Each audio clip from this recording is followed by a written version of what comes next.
The content in this episode is for informational purposes only and is not intended to be a substitute for professional medical advice, diagnosis, or treatment. Always seek the guidance of your physician or other qualified healthcare provider with any questions you may have regarding a medical condition or treatment. Never disregard professional medical advice or delay in seeking it because of something you heard in this episode. The views and opinions expressed are those of the guest and do not necessarily reflect the official policy or position of Elevate from Burnout to Bliss.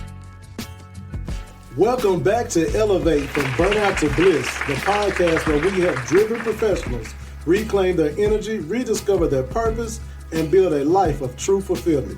I'm your host, Reggie. And I'm Ebony. And today we're diving into a conversation that will completely transform the way you think about health and healing. Our special guest today is my friend, Dr. LaTina Epps Thomas. She's an esteemed naturopathic doctor, certified yoga instructor, corporate health and wellness educator, author, and public speaker. She's dedicated her whole career to helping people support their body's natural ability to heal, bringing them balance and connectivity to their lives. In today's episode, we're going to explore Dr. Thomas's journey into natural medicine and what led her to start her own practice. Then, we're going to take a deep dive into natural remedies for stress, burnout, and common health concerns, offering you practical solutions you can implement today. So if you've ever wondered how to harness the power of natural healing to elevate your well-being, this episode is for you. Let's jump in. So let's go ahead and get right into it. Guys, I'm so excited to have with us all today. I'm going to have to be professional, so I'm going to have to call her Dr. LaTina Epps Thomas. Now, this is my friend, so I'm going to, y'all, throughout the rest of the program, I'm going to be saying Tina. So y'all help me welcome her to the Elevate Show. Tina, we are so glad to have you here today. We are. Thank you. I'm really excited. This is going to be a lot of fun, guys. It's going to be a lot of fun. So Tina, obviously, Eb and I know a lot about you, but to all of our listeners who don't, give us a brief background of some of your credentials, your experience, and then we'll kind of get into your journey. Okay, so I am a naturopathic doctor. I studied for a very long time and then went through 3 years of clinicals, which were a lot.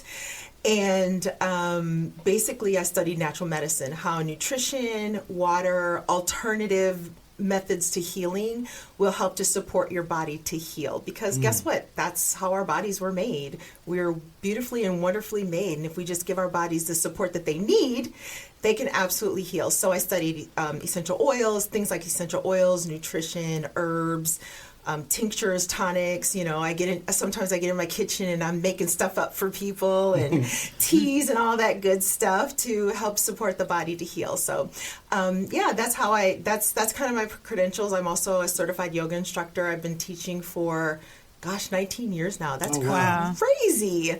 I can't believe it. I had to think about that. That's not fast. I know, right?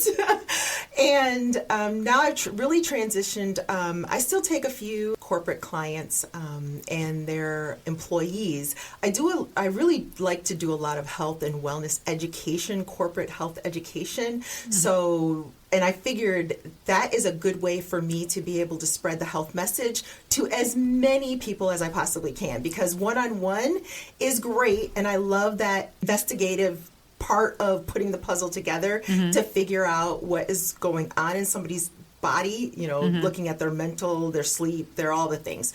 But I can only do one-on-one so much, right? It takes an hour and a half to do a consultation. But if I can get in front of, say, 100, 200, 300 people, if I can just change one thing, there you go. I feel like that becomes a snowball or a domino effect to really help them change multiple things in their life. So that's really what I've been more geared towards. That's powerful. That is. So let me ask you a question. Can you pinpoint a specific event or a specific time period that sparked your passion for natural medicine, or do you think you were just kind of wired like that?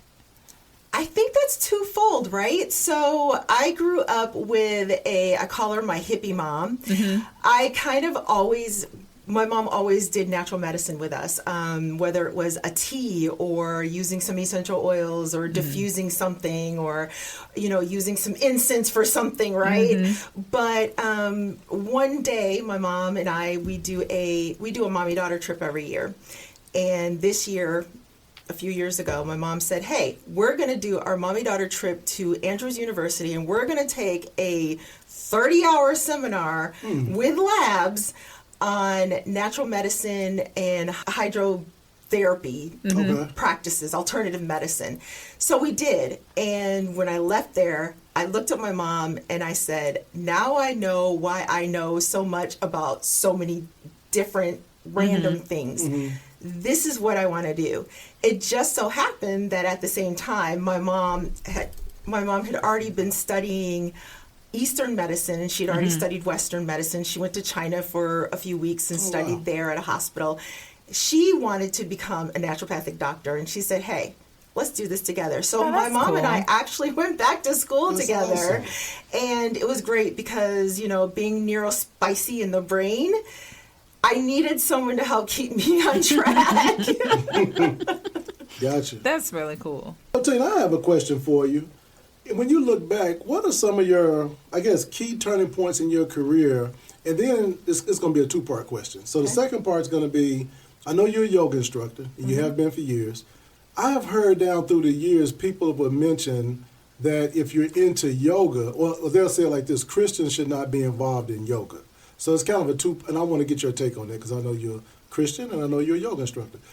First question, key points in your career. Second, is there a conflict between yoga and Christianity?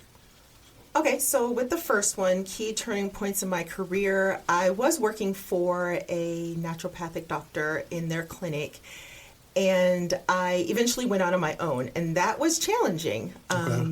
But it's crazy because when I made that decision, the very day that I made the decision to leave, I got a phone call from someone from Cigna and said, how busy are you next month? Oh, wow. And they booked me up for my entire month with corporate seminars. Yeah. So, and then a week before that, someone had approached me and asked me if I was interested in being a co-writer in a book. Come on now. So it was like the day that I decided to leave, and it kind of got pushed. You know, God will do that sometimes, right? He will. He will take us out of our comfort zone. And let me tell you, about a month before that happened, I was sitting in my office at this clinic, and I heard, as if God were standing in my office, I heard him say, you cannot live in confusion. I also heard him say, you can't take everybody with you where you're going. Come on now. And I looked up, because I was writing a protocol, and I looked up and I'm like, okay, wait, God, is that you? I felt like Samuel, like, God, are you calling me? You know, is that you, God? Is that you, God? So when I heard that, and then some things transpired, and then that, you know, I got a call about, do you want to be a co-writer in a book? Initially, I said no. And this person literally begged me for a month to do it. Finally, I said, okay, this has got to be God. The other thing is I got that phone call the day that I was like leaving, saying, and I was crying in my car because like, I don't know if I made a good choice. Like, what is going on? I got a phone call that said, what does your schedule look like? How busy are you next month? And they literally booked me up for the entire month. Like, I had no time. Wow, that amazing. Was it. I want, real quick, so if you all are listening to the way now, correct me if I'm wrong, you made the decision to go ahead and leave, and then the call came, right? Yes. Y'all see that? So sometimes, y'all, you got to take that leap, and then you'll get confirmation. But a lot of times, people want confirmation before they take the leap, and it don't always work like that. Ooh, I was scared. Very rarely does it work like that. Let me tell you, I was scared. I was in my car crying, like, what am I going to do? You know, I'm a new naturopathic doctor. I don't know what I'm doing. I don't have a clinic. I don't know where I'm going with this. Like, what's going to happen? And not 20 minutes later, when I was sitting in my car, and I remember where I was sitting in my car in a parking lot at a place that we don't go to anymore called Target. And I remember that. I was sitting in my car, got that phone call, and was like, oh my gosh, look at God. I remember. So the thing is, sometimes you can't act, or the things that God has prepared for you can't happen until you make the decision. Right. Because you hadn't, how can he send something your way when you hadn't decided what you want yet? Right. So that's like asking your child, do you want hamburger or hot dog, and they can't decide, so you don't know what to cook. So you have to actually act and make a decision, and then the floodgates can be opened, and he can provide those things to move you in the right direction. Well, the way I describe it, for those who are into sports, you can't steal second base if your foot is still on first. That's true. That's very true. But here's the other part of that. Go ahead. Remember, sometimes God will make it so uncomfortable for you. That's right. To be there that you don't have a choice. You have to leave. Mm-hmm. But he would have already prepared a way for you. He would have he had already been talking to me and telling me I cannot be there. Mm-hmm. There's confusion here. He is not in that, because God is not confusion. Mm-hmm. He's not a part of that he had no part of that. And I clearly, like I said, I clearly remember him telling me, you can't take everybody where you are going. Come on. Well, you know, this is a great segue into the second part of that question. So, Tina, is there a conflict between Christianity and yoga? Your opinion? No. Okay. I don't think there is. I truly believe that. So there are different types of yoga, right? Yoga is just kind of an umbrella term for meditation. It's just part of the whole yogic experience, I guess you could say. Breathing, meditation, the yoga, the postures, what we call yoga is the postures and the movement, right, of moving your body is in yoga. I don't believe that at all. I think my meditation and my closeness, I've gotten even closer to God through yoga. Mm-hmm. And what it does is it really helps me to quiet my mind. To get rid of the distractions. And while I'm in my yoga practice, I'm praying. It's flowing. It's a conversation with God. It's just happening. Especially when I'm doing my own practice. It's quiet. I've got some music going, but it's almost like a flowing prayer for me. Come on. I teach yoga at different places. I've taught them at, corporate places. I teach them in churches before. Right. And whenever I teach in a church, I always ask for prayer requests beforehand. We pray, and I ask God to speak through me so that everybody gets exactly what they need. Not because of me, right, but all because of him and how amazing he is. And he told us two things. Number one, he told us we need to move, right? That's right. We are supposed to move our bodies. If we don't move our bodies, it can absolutely cause inflammation, diseases, all the things. Number two, he also told us to be still and know that he is God. Come on. And there are times for us to be able to do that, we've got to do some of the things, some of the work to get to the point where we can quiet our mind so that we can listen to him. And sometimes that means you need to move. Yeah. And then once you've been able to move, you can sit there and be quiet and get all the distractions out of your mind. So no, I don't believe that yoga per se is conflicts with being a Christian at all. Now, there are parts of yoga there are some types of yoga that I will not do. Okay. Because some of those types of yoga are absolutely almost like you're doing prayers to gods. There's certain music that I won't listen to. There are certain yoga places that I don't go because I know that some of the music that they're playing, it's in Sanskrit, but I learned Sanskrit to teach yoga. And I know that those are prayers to other gods, and there is only one God. So, yes, in a way, however, the way that I teach it is really about moving your body, breathing and quieting and meditating, your mind so that you can be able to listen to God. So it's a twofold, but it's like everything else. I mean, with yoga, there's something called the niyamas and the yamas, and we don't need to get into all of that. But it's basically, do unto others as you would have them do unto you. It's, be kind. It's all of the things like the Beatitudes, basically. Correct. So I think every religion has that kind of structure. I just think that the way that I do yoga, you can absolutely do it without it being a conflict with being a Christian. That is absolutely outstanding. Thank you so much for that. So it sounds to me like it's very important who the instructor is. Oh, absolutely. Right. Because, I mean, if I went just off the street, I wouldn't know what I was doing. But if I know you and I know Tina's the Christian yoga instructor, then I'm feeling safe at that point. Absolutely. So, absolutely. good. So, Tina, a lot of our listeners may be wondering, since we're talking about natural medicine, is it possible for what we consider traditional medicine and natural medicine to coexist? Oh, absolutely. So what you consider traditional medicine is actually called allopathic medicine. And that is medicine like if you go to your PCP, your allergist, your endocrinologist, those kinds of doctors, the ER. And then there's natural medicine, naturopathic medicine. And they absolutely can coexist. If you break your arm, I don't want to see you. I want you to go to the ER, and then I'm going to meet you at the ER and be like, oh, woo, Ebony, I'm so sorry. I Don't know put you're that in a lot broken of arm on pain, me. but there is nothing I can do for you. Now, once you've left the ER and they have set it and put a cast on it, then I can come back with some tinctures, some tonics, some supplements to help your body with either helping to regrow the bone, support your body in helping to regrow the bone, support your body in, reducing the inflammation, all of those things. But if you have to have a surgery, that you can't come I'm coming see to your me. house. Yeah, there ain't nothing. Broken bone and all. There ain't nothing I can do for you. I'm gonna drive you to the ER. But there's nothing else I can do for you.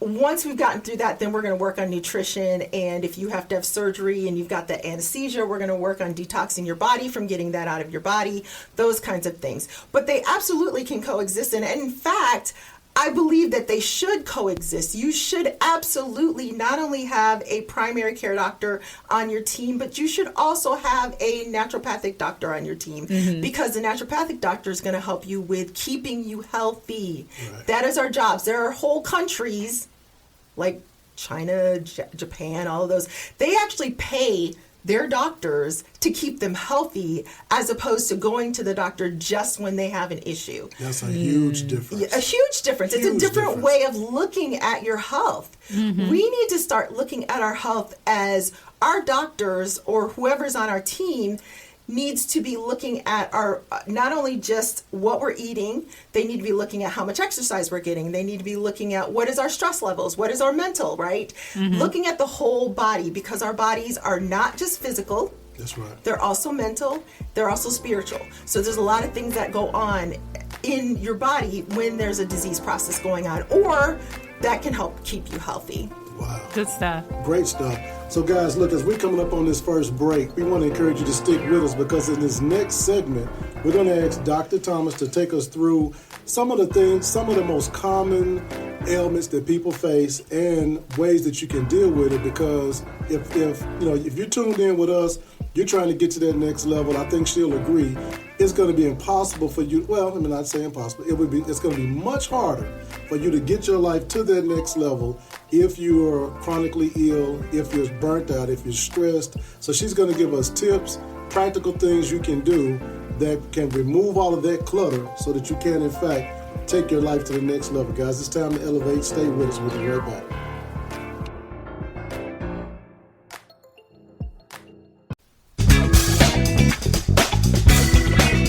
And we are back.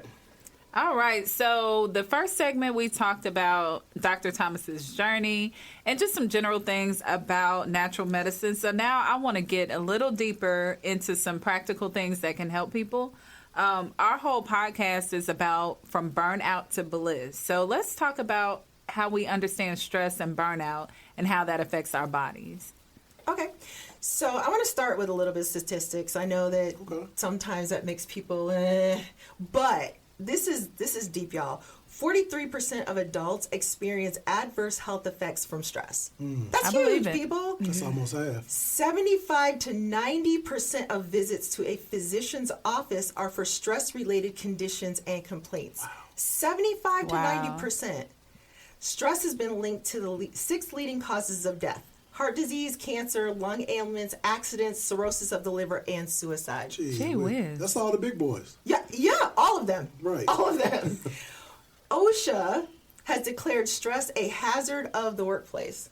And in the workplace, stress may be related to lost hours due to absenteeism, reduced productivity, and workers' compensation benefits. This costs the American industry more than $300 billion annually. Wow. So in short, stress is bad. Stress is bad. Stress is bad. But here's the thing, though. So if I'm hearing you, if you're potential, or if you are an employer out there, to me, it makes sense to bring somebody in. It's actually productive to bring somebody in to help your workforce deal with stress. Mm-hmm. Absolutely. You're going to save money, right? You're going to save money in all kinds of ways, whether it's the employee that's out because of a stress-related, issue. Mm-hmm. We've already talked about the causes of death, right? 6 of the leading causes of death. Wow. Or you have employees that are disgruntled. You have employees that are there, but they're not really there. Right. They're not dialed in. Right. Yeah. You have employees that are silently quitting. Right, because of the stress. Right. So yes. Like they ain't done anything in 2 weeks. Right, they're silently quitting. And that's because of the stress. And so if you have somebody that can come in and do seminars, and I'm not talking about just seminars about stress. I mean, you need to talk about nutrition. Nutrition plays into your stress. You need to talk about illnesses. You need to talk about, like heart disease, diabetes, all of those things. You need to talk about things that can help keep your employees well and healthy so that they can be more productive and not spend those days out because they're sick. That makes all the sense in the world to me. It does. So what are some signs of burnout, and how important is it to figure out if you're experiencing burnout early?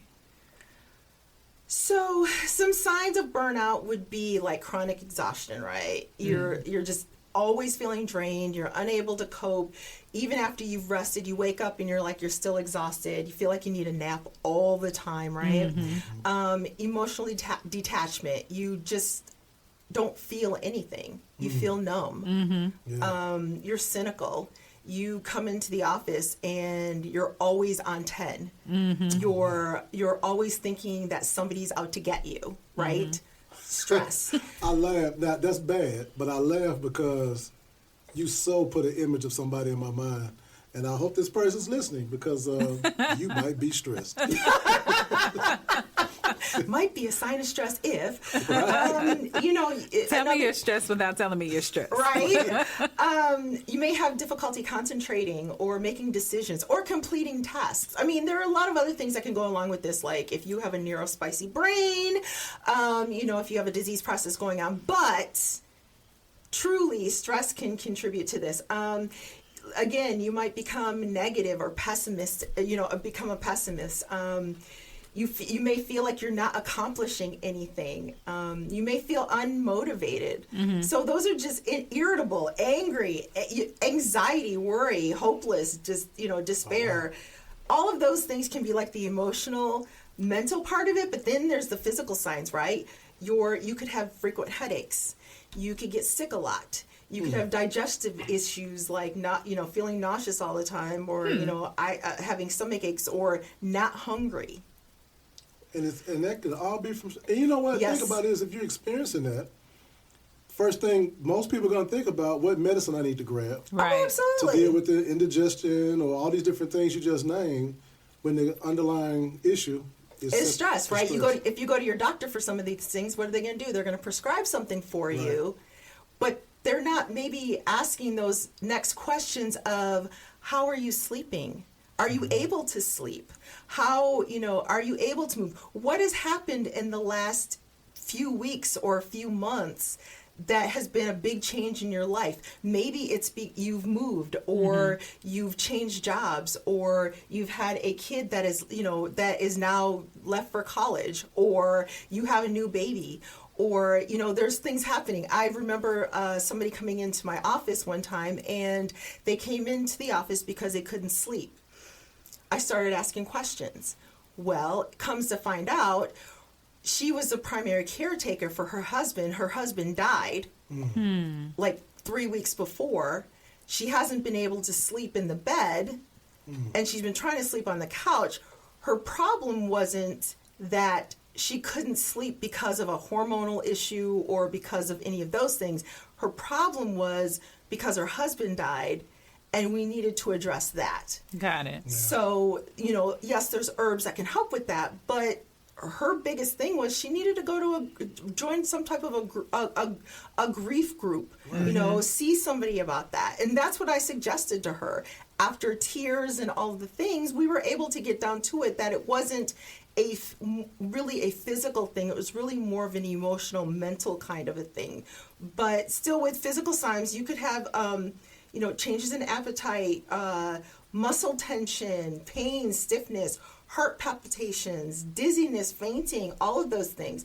And then because of those things, you may be one of those people that when you get overstressed, you completely withdraw from everyone, right? You crawl into the bed, put the sheets over, you zone out with one of the streaming services that are happening, and you watch 12 episodes of a show and in 12 hours. Right? You just back to back to back. Or, for some people, maybe they don't take a shower, they start to neglect their own personal hygiene. They may start missing work or being late for work. They may change their jobs frequently. And it really isn't because of the job. It's because they don't know how to manage the stress that may come along with the job. That's interesting. That's so interesting. I know you mentioned a lot of different physical manifestations of stress, but a lot of times we'll say, okay, I have a headache. Well, maybe it's my allergies, so let me take some sinus medicine. Oh, my stomach is hurting. Maybe I ate something, so let me take something for that. Not realizing that all of these things are interrelated and have the same source. It's the same cause. So we kind of have to do some introspection, like you said. Absolutely. To say, okay, well, I'm having all of these things. Surely it's not happenstance. Is there one cause for all of these different issues that I'm having? And what I thought, that's a good point. And what I thought about is, as Tina was talking, is all the different, again, manifestations of stress. Me, I'm thinking, okay, I had a hard day at work. Somebody ticked me off. I'm going home. Somebody blows me. I'm stressed. Just that one slice of moment in time. I'm not thinking about, all these different things that she just went over and that they could all be related to stress. So I guess what I'm saying is I haven't drawn the line between, that list and stress. I'm more thinking of situational type of stress. And I would imagine that it's not a light switch either. So that is one instance, okay, somebody makes you mad in traffic and you feel stressed at that moment, or there's an accident and you're an hour late getting home. But it's not like once you get home, that light switch is turned back off. I'm sure that there's still like residual effects from the stress in your body. Right. So I think one of the things we really need to understand is that stress in our bodies look at stress as stress. It could be good stress. There are good stressors, right? Changing a job for a new job you're so excited about, that you love, your passion, that's still stressful in your body. Moving, stressful. Having a new baby, stressful. It could be something that is a happy thing that can also cause stress in your body, because your body doesn't know how to say, oh, well, that's a good stress or that's a bad stress. It's just cortisol is dumping into your body because that's the stress hormone, and it's not able to know what to do with it if it's chronic, prolonged stress. Okay, so not all stress is bad. For example, if I am walking in the woods and I see a bear, y'all know what I'm talking about, right? I choose the bear. I'm just saying that. But if I see somebody else walking in the woods with me, I need for my stress, for that cortisol to dump into my system, and I need to go into fight or flight, right? Or freeze. So I need to pick one of those. So what's going to happen is my body is going to start firing off synapses in my brain and in my body. My breathing's going to start to get shallow, right? All the blood and everything is going to flow up into this core of my body, and I need to run, right? I'm not really thinking clearly because my body's like, I need all of that energy to run or to fight or to figure out if I'm going to freeze, because that's also an issue too. We need that. Like, we need that for survival, right? Right. It's the chronic stress that we're talking about. It's that chronic stress that is long-term, that really impacts your body and your digestive and reproductive organs and your immune system. That's the stress that, if left unchecked, you're looking at obesity, you're looking at type 2 diabetes, you're looking at heart disease, depression, anxiety, autoimmune issues. Oh, wow. Okay, all of those things. Long-term stress can really be detrimental to your body. Short-term, great. We need that for living. Right. Literally, right? We need that quick response if you see somebody that is about to jump out at you, and you need to run or fight. We need that if we see a car coming and we need to maneuver out of the way. We need that short-term stress. It's the long-term stress, that chronic stress that we're talking about. And it's very harmful. One day I'll share my own story about stress and how it affected my body. So, guys, I want to really get this in this, or ladies, I should say. I want to get this in this segment here. So, we do have the doctor in the studio with us today. So, what are some things people can do right now? Some people that's listening right now saying, wow, everything she just described, 9 out of the 10 of those I'm experiencing right now. What are some of the things people can do to start relieving that stress? Either maybe some herbal remedies or relaxation. What are some of the things that you can, and I know ultimately they may need to come see you, but just as they're thinking about these things, what is something they can start to do right now? And we got about 3 minutes left. Oh, okay. So I need you to get your pen and pencil out and piece of paper, because there are some herbs: chamomile, lemon balm, valerian root. I know that a lot of people know about valerian root. It is sometimes used for anxiety and insomnia. While there's scientific research that says that it's not safe, this herbal supplement is absolutely considered safe when used appropriately over a short period of time of less than a month. So if you're going to do valerian root, because I know that's one a lot of people know, you can take it for about 3 weeks. You need to take at least a week or two off, and then you can take it again for another about 3 weeks. Hops, kava, St. John's wort. A lot of these things also you need to check with what medications you're taking, because some of these things you can't take with medications that you're taking. Mint, that's an easy one. You can take mint. Passion flower, one of my favorites. It helps with sleep, helps with anxiety. I get the best sleep ever if you mix some passion flower with some chamomile. It's going to knock you out. So you don't need Benadryl, huh? Girl, no. All of these have sedative effects in your brain and on the central nervous system that helps with anxiety and helps with depression. Those things are caused by chronic stress. Oh, wow. That's great. So, Tina, we talked about herbs and how herbs can help with stress. What about nutrition? Oh my gosh, that's my favorite. Nutrition absolutely can make or break our stress levels. Poor nutrition is behind inflammation. It's behind hormonal imbalances, low energy levels. It weakens your immune system. All of these things which can be causes and symptoms of stress issues. So balancing your hormone levels, getting rid of that inflammation through food, because I truly believe that food is medicine. I really believe it can be either your best medicine or it can be your worst poison that you put into your body. Say that again, Tina. Say that again. Food can be the very best medicine for your body, or it can be the worst poison you can put into your body. Right? It's that crucial about what you eat.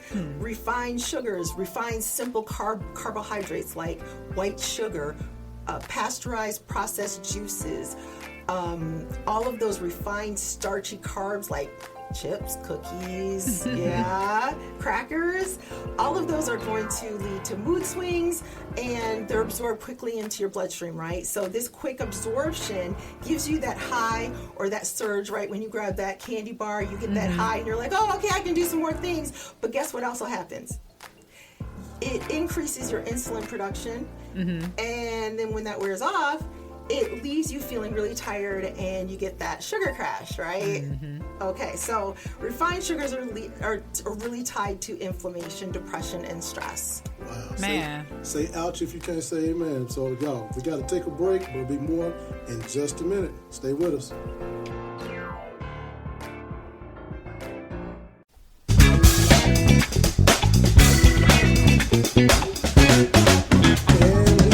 For this last segment. Guys, if you did not catch the first two, please do yourself a favor and go back to the top of this podcast and catch the first 2 segments, Dr. LaTina Thomas is giving us so many gems that we're going to use to transform our body. But look, I want to get out the way and let her pick the conversation right back up. So, Tina, before we took the break, you were telling us some things we should be avoiding. Feel free to keep that conversation going, but also talk to us about what are some of the things that we should be eating. Okay, so some of the things that we should be eating are like complex carbohydrates. We talked about refined sugars, processed foods, those quick and easy. I'm just going to grab a box and cook that, or I'm going to grab something from the freezer that's like a prepackaged meal and cook that. Mm-hmm. If you turn it around and look at the ingredients list is probably longer than what you could even imagine. And can you even pronounce all of the words, right? Like no. It's like you need a dictionary or a thesaurus, or you need something to help you pronounce all those words. So you really want to stay as close to the original source of food as possible. I truly believe that if you're going to eat butter, eat butter. Yeah. Don't eat margarine, because that's one molecule away from plastic, and quite frankly, ants won't even eat it. Right. Okay, and they eat everything. But eating as close to the original source of food as possible is really important. Eating lots of complex carbohydrates that help your digestion, your body digest things slowly, right? So that you don't elevate the sugar levels, and you just kind of keep them steady. You want to keep your sugar levels steady. Now, can you give us an example of at least one complex carbohydrate? Yes, okay. Brussels sprouts. Ooh, I love Brussels sprouts. Well, give us another example. Whole grain pasta, quinoa, brown rice. You know what? Old-fashioned oatmeal. Okay. Yeah, it does. One of my favorite snacks that I love, absolutely, instead of grabbing that candy bar or that sugary snack, I go grab a banana. And the reason why is because bananas have lots of potassium in them, right? Which is really, it also has lots of magnesium in it. And when you're stressed out, your magnesium levels actually plummet during stressful times. So you need to do something to bring those magnesium levels back up. And if your magnesium levels are low, that can lead to depression, anxiety. It can lead to all kinds of other inflammation and things like that. Inflammation, by the way, causes diseases such as autoimmune diseases, heart disease, diabetes, all of those really bad things that we hear about. And bananas are also full of B vitamins, which help regulate the nervous system, and they contain one of my favorite hormone boosting chemicals, and that is dopamine. That's it. Feel good, happy hormones. I didn't know that. Yes. Explains why I like banana pudding so much. And I need an alternative. I don't like bananas. I know you don't. Bananas are for real. But you know what? There is an alternative. Apples. It is true when they say like apples keeps the doctor away. Well, it's true because apples have things like quercetin in them, which helps to combat oxidative stress, which is a factor that contributes to stress and inflammation. They also promote brain growth, and they stimulate dopamine levels. Yes, we love that one. So it's important for mood regulation. They're a good source of fiber, which is good for your gut health. Gut health, you guys, gut health is so important. There really is a thing called the gut-brain axis. So every time you get that, you say you get that feeling in your gut. Yeah. It's true. It is a real thing. They have studied this. That feeling in your gut is connected to your brain, and your brain is really talking to your gut's talking to your brain, and they're saying something's not right. So that feeling that you're feeling in your gut is also your brain telling you something ain't right. Wow. Okay. So that is, it's a true thing. It's a real thing. And it's really important that we help to boost up our gut microbiome. So I'm going to tell y'all a really quick story. So years ago, Tina and I did this detox, but one day was just fruits. Oh, I remember that. And it was not just fruit. It was bananas. That day too. But one day it was like watermelon all day long. And I was in the best mood ever. Like, I remember going to church and be like, I feel great. But guys, we'd also it's a good watermelon. It's a good watermelon. No, and that was because one of the things that we had been doing up until that point was we were reducing inflammation We didn't know, but we were reducing inflammation and we were reducing our toxic load. We have been cleaning out our system so that our brains can then start to take in all the good stuff. Our gut could start to take in all the good stuff because we had been eliminating all of the toxins and all the bad stuff in our bodies up to that point, so that when that watermelon came in, it was like, hey, I love this good natural sugar, right? That's great. And that was a long week. So, but that was just a quick story. I do want to transition to a lot of people experience high blood pressure and diabetes. But because there is medication to manage it, people almost feel like that's just given, like that's just part of getting older. So if you're older, you're going to have high blood pressure. But let's talk about that a little bit, because the way I think, you don't have to have high blood pressure. There's an alternative. So what can we do to not make that the new norm? Absolutely. So unfortunately, I think in our community, in the African American community, it's so prevalent. And that's really sad, because it doesn't have to be. The first thing is, look at what you're eating, right? We learn how to cook from our mothers or a parental figure in our life. They taught us how to cook. Well, who taught them how to cook? Their parental figure in their life. Well, does your mom or your parental figure, do they have diabetes? Go back even a generation from that. Does that person who taught them how to cook have diabetes? So we think it's generational. We think it's in our blood. We think it's in our DNA. But really, we learned how to cook and how to eat from somebody before us, and somebody before them taught them. And so the generation part comes in the fact that we all learned how to eat from those people. So we're learning the same habits. We're learning the same habits. Is causing the disease, not that the disease is in our DNA. Absolutely. Absolutely. And one of the things that heart disease, diabetes, those things are caused from inflammation in the body. Absolutely. Inflammation really is the thing we are trying to combat in all things. It lowers your immune system. It causes a lot of these detrimental things in our bodies. Inflammation comes from, guess what? Stress. It comes from the foods that we're eating, the the toxic foods, the refined sugars, those things that we talked about earlier. It comes from the toxins in our environment. Now, we can't get away from all toxins, but we absolutely can do things to help mitigate some of those effects from the toxins. And there are a lot of things that we can do to get rid of toxins in our homes, in our environment. Look at your cleaning supplies. Look at, what you're drinking, right? Look at your water. Are you using tap water? I know that we have the best aquifer system here, but that aquifer system, if you can go and get the water from there, 100%. But that has to go to a water treatment plant that has to go through all the pipes, that has to go through the pipes in your home. In the process, it picks up toxins, right? Got it. So you should really be looking at something that's going to help to reduce those toxins in your water. So using a filtration system would be really great. And you don't have to spend a lot of money on that. You can get water pitchers that'll help with that.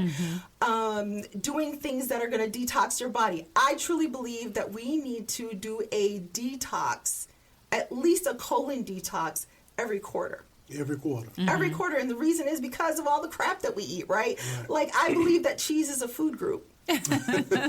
She's from Wisconsin, y'all. It is. I believe cheese is a food group. But guess what? Cheese causes inflammation and mucus in your body. It does. I know this. So because of that, I do a detox, a colon detox every time. Because every quarter. not eating cheese is not an option. That is not an option. And I have changed. So I eat a less inflammatory cheese. So I eat goat cheese and sheep's cheese, which is not as inflammatory of a response as dairy cow cheese. However, I'm still eating cheese. That's funny. One of the things, when you said it reminded me, so my mother is taking advice and guidance from Tina on her inflammation. And she was just speaking to me last week about one of the recommendations you made for her. And she was like, man, this is great. And that was switching from, as far as the red meat go, switching from beef, cow meat, over to bison. Yes. Because it's actually anti-inflammatory. Tell us about that. Yes. So I do not normally eat meat, and I don't call myself a vegetarian. I don't like to put labels on it, because as soon as somebody puts a label on something, they're going to see me eat some bison. They'll be like, I thought you were a vegetarian. I'm not. I don't put labels on it. Bison it's a red meat in quotation marks. However, as the Lakota say, bison is life. Bison is high in all of the good things. It's higher in iron, it's higher in protein, it's higher in all of the vitamins and minerals. It's lower in all of the bad things. It's lower in cholesterol. It's lower in all the things that are going to create more inflammation in your body. And that's an easy thing that you can switch, right? Mm-hmm. They have roast, they have ground, you can have a burger, you can have a steak, you can have it in any kind of way that you can have a cow. Mm-hmm. You can have bison, but bison is so much better for you. And there are times where, as someone who prefers to not eat meat, there are times when my body will tell me, and guess what? When you have cravings for something, and I'm talking about a craving for a good thing, I'm not talking about sugar cravings, because that's an addiction, and you need to really reduce and eliminate sugar in your body. Definitely. When that is an addiction, because it's just as addicting as crack. But when you have a craving for something like meat, or a particular vegetable or something, that is because your body needs something. It is craving for something. Mm-hmm. When I am craving meat, I know that I need heme iron, and heme iron can only come from meat, right? Mm-hmm. I can eat all the plants that I want, all the vegetables that I want, and they are high in protein. Don't think that you can't get your protein from vegetables, because you can. However, when my particular body, because I tend to be a little bit more on the anemic side, when my particular body is craving meat, I know that means I need some heme iron, and that means I need to go have a bison burger, and I'm not ashamed of it. Mm-hmm. You know what? Real quick, I think you were about to say something too, Eb. But one thing my mother said she noticed is when I think she was doing hers for some chili. Mm-hmm. She said when she cooked it, there was hardly you know how you cook just regular beef, all the fat that runs off. And she said there was hardly none there at all when she did the bison. It's leaner than anything. That's, again, why the Lakota say that it is life. They can get everything that they need and that they have needed for hundreds of years before we even got to this continent. Right. They got from a bison. They got food, they got shelter, they got clothing, they got all of the things that they need from bison. That's crazy.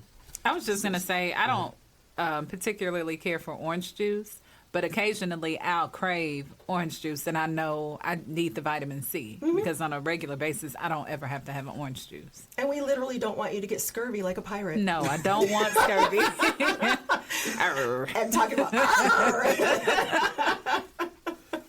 And scurvy's making a comeback. I saw it on the news. Girl, and that is because we are starting to use a lot more processed foods. And if we just get back to eating as close to the original source of food as possible, we can really mitigate a lot of the issues that we are seeing and that we're dealing with. Mm-hmm. So, such great information. I hate time's getting away, but we got a little time left. When you say get back to eating the original food, Tina, how can we trust the label organic, or can that label sometimes be misleading as well? Oh, it can absolutely be misleading, as well as natural. So organic, now if it says certified organic, if you can look on the back of it and you can read all the ingredients, it's going to be more likely it's going to be better for you. But, the way that our government is set up, if it says natural or something like that, it only has to have one thing in it that's natural, and it can be labeled natural. Wow. Yeah, I did not know that. You can't necessarily look at that. Now, you can't go wrong if you look at organic and it's an apple and it's an organic apple, it's going to be organic, right? Because there are laws and things that were in place. Don't know now, but they were in place to make sure that really does take place. However, if it's something that's packaged, it could be 30 to 40% is organic, and they can say it's organic. So, So, Tina, as we start to wrap up here, give the listeners one key takeaway, and also we got to let people know how to find you, because I'm sure people are going to want to engage your services, ask questions, just really take their life to the next level as it relates to their health. So one key takeaway, and let the people know how to find you. Okay, I think it's important to remember that our bodies are fearfully and wonderfully made. I truly believe our bodies were made to heal themselves if we just give them the support that they need through proper nutrition, vitamins, minerals, supplements, herbs, essential oils, and reducing stress. I really believe that we can achieve true healing. And I also believe that we deserve the very best from our food. We deserve the very best from ourselves, and we deserve the very best from the people around us. And if it doesn't serve us well, then we need to get rid of it. You can find me on Facebook at LaTina Epps Thomas. You can find me on Instagram at LaTina_Thomas. You can find me on YouTube at ALN Health and Wellness TV. Okay, awesome. Guys, we are here for you all. So if there are some additional questions that you would like to hear, email them to us. We can always, or shoot them to us through social media. We can always have Dr. Thomas back on to do another segment. We absolutely will have Dr. Thomas back on. So send us the questions. All right, guys, we got to get out of your way here. Continue to plan, protect, and prosper. And remember, it's time to elevate.